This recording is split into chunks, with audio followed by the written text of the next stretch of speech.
everyone. This is Tanya from Flying Dog Studio. Thank you so much for joining me for a little more Beatrix Potter inspired art. Now, as you can see, I've already drawn this one out. I've taped around the edges with my Scotch brand 1/4 inch washi tape. I've drawn everything out with this Lamy All-Star pencil. You don't have to use that, just what I had. I do have this one though that I love, which is the Tombow Mono Zero eraser. I've talked about it before. And then I have a kneaded eraser. Now all of these supplies will be listed down below. Now we knock the lines back. They're not nearly as dark. I'm going to go over the top with this. This is the Derwent Inktense Baked Earth Pencil. This is going to give it a little bit of a tint to the paper, and once it's on there and I activate it with water, it's not going anywhere. It's going to stay on the paper, so it's not going to mix in with our watercolor. This is the brush I'm going to be using to activate that, and this is the mop brush from Windsor Newton's Cotman series. You can see I have the other basic supplies that I need there. I'm going to activate this and then let it dry, and then we're going to come back and put the watercolor on top. Now, if you saw the video before this, and if not, I'm going to link that down below. This was the tiny flower in the background that had not fully come out yet. So let's take a look at our other brushes. These are also from Windsor & Newton. I have a size 3 and a size 6 round from that same Cotman series. And I also have the Windsor & Newton. This is their field set. It didn't come in this tin. This is just what I put it in. I'll have all of this listed in the description. And for some of these items, you will see in the lower left-hand corner an affiliate link. If you're not seeing some of these products in the affiliate link, go and check in the description, because it probably means I found you a better price somewhere else. Don't tell YouTube, but go and check that out. All right, the flower that we did last time, and again, I'll have everything listed below, even the video before this one. The flower we did was more of a blue violet. The tiny flower in the background was a red violet, and this is that little flower. So I'm being certain I have the right shade of purple on here before we get started. And of course, that background has already dried, that Derwent Inktense, and we're working wet on dry. I've had to take into account, and you'll see this as we get farther along toward the end of the video, you're going to see the difference. I have to take into account when I am mixing my colors that it's going to have that tint underneath.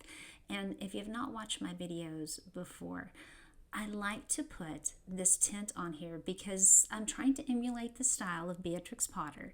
And if you haven't checked out her stuff, I'm going to link my entire Beatrix Potter playlist down below so you can see what I'm talking about on some of her stuff, because I'll have some links to her work and you can see what her work looks like now with that aged look to it. So I add this on to kind of give me an aged look, but it does affect my colors. So I have to keep that in mind when I'm mixing those colors over on the right, that it's going to have that shade underneath. So it's going to affect what I do. And like I said, when we get to the end, you're going to see that, because I'm going to pull that tape off and some of my pieces of the flower have gone beyond that, and I'm going to paint them.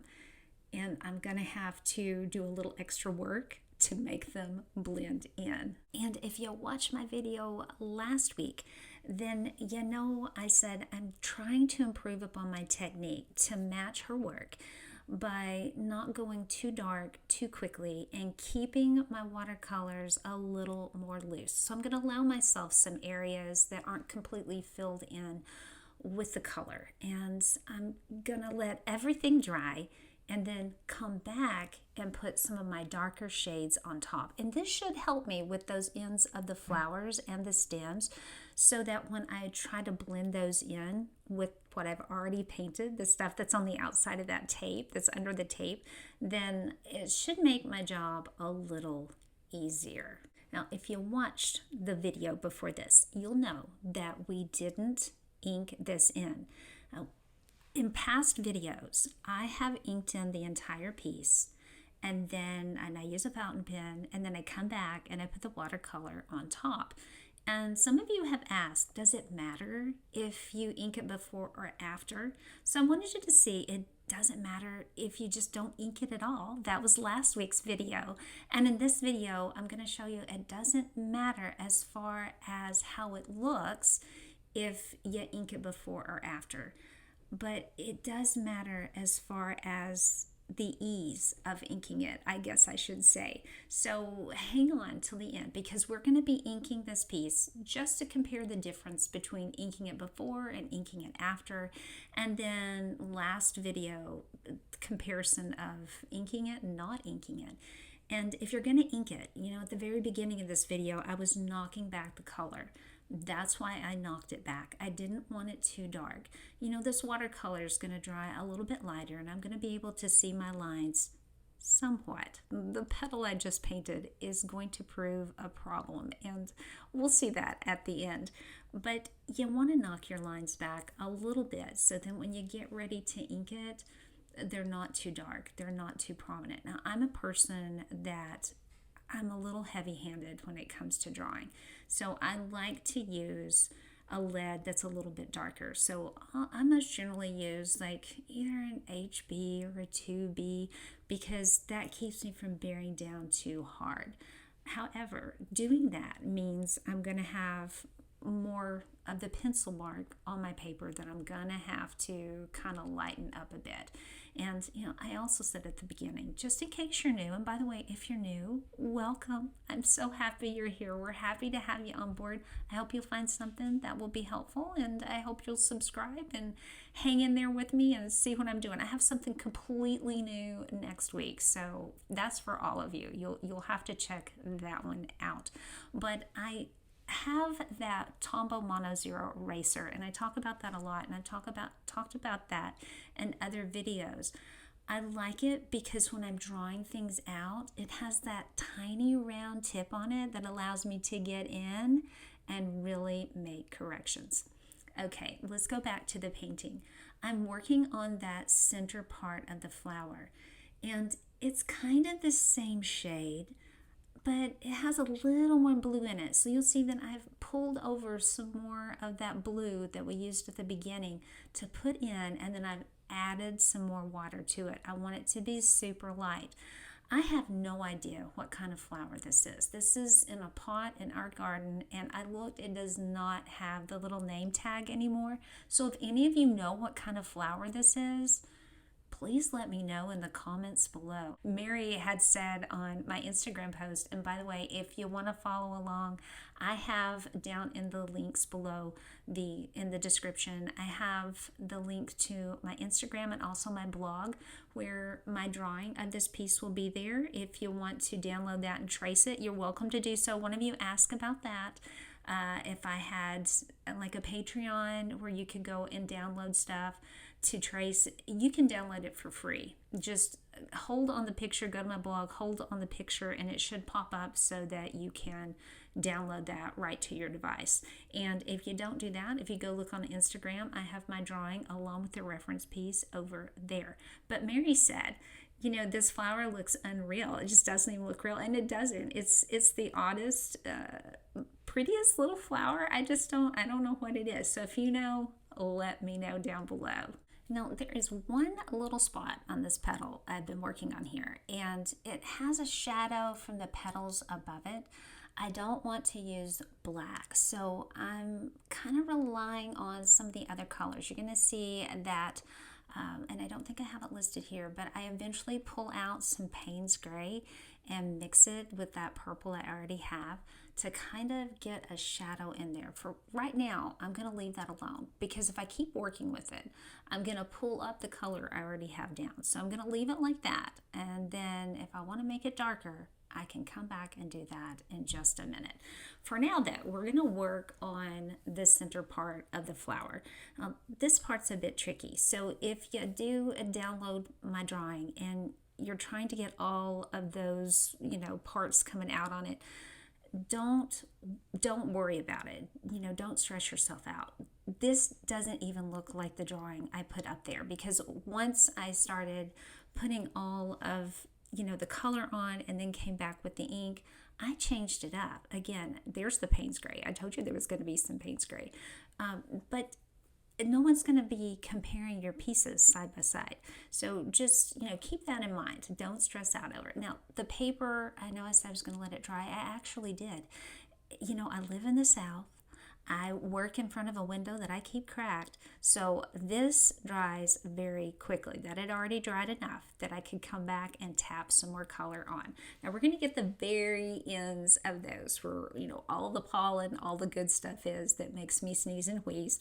And we're going to tap all of that in, and that yellow, brightest yellow in the bunch, and that worked out very well. It is going to seep in some, but keep in mind, we're going to come back on this one and add some ink on. Now, when we start to ink, if you don't have the fountain pen and you don't want to ink this, if you're going to follow along, that's fine. Remember, just draw it and don't knock all of your lines back.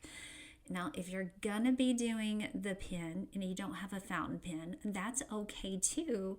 You can just use a micron or whatever you have. Now, this is the tip that I was talking about, the little tips, and you can see there is definitely a difference between the white paper and the tinted paper. I'm not too worried about that little top one because the ends of those flowers, some of them have a little bit of yellow to them, some of them are white, but this was darker on the ends, so I'm having to come back and make this one just a little bit darker. But because I didn't start super dark, it's easy for me to make that dark and then kind of bring it back up into what I've already painted, and there's really not a big difference. Now this has dried a little more and I'm not completely satisfied, so I've added a little darker shade because it's getting lighter as it dries. Now from this point on, I'm going to be doing just a little bit of touch up here and there. You're going to see me reach up and grab some of the yellow green that I've made at the top in the upper left hand corner of that palette and add to the ends of those petals. Like I said, every flower on here has been different, even the petals themselves. Some will have a little green, there you go, on the ends. Some will have a little purple. Some will be completely white. Again, don't know what this flower is. Absolutely love it. I'm sure it's not one that comes back year after year, so I hope we can find it again next year to include it in our garden. Now, as I'm finishing up the painting on here, I did want to talk a little bit more about next week's video. It's not going to be a Beatrix Potter. It's not even going to be a Cicely Mary Barker. I know some of you wanted Cicely Mary Barker, and I am going to do that, and I think we're going to look at it as a portrait. So don't be afraid of portraits. We're going to take a look at that. But next week, we're going to do a little color play, and I'm going to do a project based on something that I was inspired by with another artist on Instagram. And I can't wait to share that with you. I'm going to be learning it as I go, so I hope you'll join me for that. Okay, we have started with the inking. And if you're going to ink this piece, if you've not inked Beatrix Potter before, if you've not watched my videos, you're going to want weighted lines. Now, the pen I'm using here is the Pilot Falcon, and I'll have that listed below. I really like this pen because it has a flexible nib and it allows me to get those weighted lines. And by weighted, I mean the thick and the thin lines. And if you're having trouble, if you're using a micron, you can still get weighted lines. But if you're having trouble with it looking, and I believe, Laura, it was you that said, when I ink it, it looks a little too much like a cartoon piece. You can overcome that by adding the gaps in, and you'll see, especially right in here, this is a delicate edge on the flower, and I can indicate that by adding a few gaps in. That keeps the line from being too solid, it keeps it from being too harsh, and it allows it not to look so much like a cartoon piece. Again, if you're using a micron on this and you want to get those weighted lines, you're not going to be able to do it unless it's a brush tip, but you can come back in some of these areas and go back over a little bit, reinforce that line a little bit and make it a little bit wider. Now, you wouldn't want to do an entire side, only an area where you're wanting to add some depth or you're wanting to add a little bit of shading. Those weighted lines will help you do that. Now, as I'm coming along, I can see all of these areas very easily. And at one point, I'm going to put my pen away, I think, because I think I'm done, but I'm not done. There are quite, and I'm going to leave that in. I believe I'll leave that in on here. I just can't see all of my pencil lines. And if you'll notice that petal up at the upper left-hand corner that I talked about earlier, you can hardly see those little contour lines within the petal. And I almost missed those, but over to my left, I have my reference drawing. Not like the reference photo, but my actual reference drawing that I'm looking at, so I don't miss any of the lines. So I recommend that you do that. If you draw this on your own, take a photo of it and keep that on your phone so that you can refer back to it later if you decide to ink it after the fact. I mean, you may watch this and decide, I'm going to ink it, but I'm going to ink it beforehand because I'm not going to lose my lines like that. You're going to get the same outcome as far as how the piece looks. But to me, it's a little easier to ink it up front as far as ease of lines. In saying that, when I come to the center of the piece, I found that I wasn't so rigid, not being able to see all of my original pencil lines because I'm having to ad lib on some of that center part. And I saved it for last. You can see I'm working around on everything. I'm even risking dragging the side of my hand through the ink just so I can save this for last.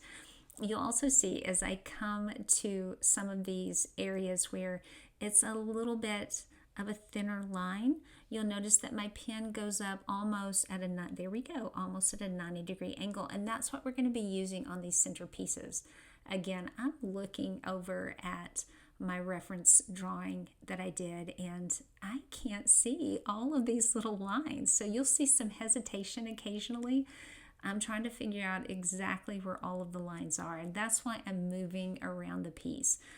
Basically, I had to look for those little pollen ends so that I could just make some lines that go to those. And again, nobody is going to be comparing my reference photo with my actual art, so it's all cool with me. So we're going to finish this up, and then we're going to put the lid on the pen because we're totally finished, and then I'm going to realize, no, wait just a minute. So there's that petal. And it's a good thing I have my reference drawing over at the side because I would have totally missed these lines. So after this, I think oh no, wait, I'm not finished. No, I'm not finished. I told you I was going to be doing this through the whole thing. So my friends, that is the end of this little project. And if you made it to the end, kudos to you. I thank you all so much for being here. And I hope you will join me next week with that color play and that entirely new project. I think it would be good for like little Christmas gifts. So be sure to tune in for that. But until then, my friends, I will see you in the next one.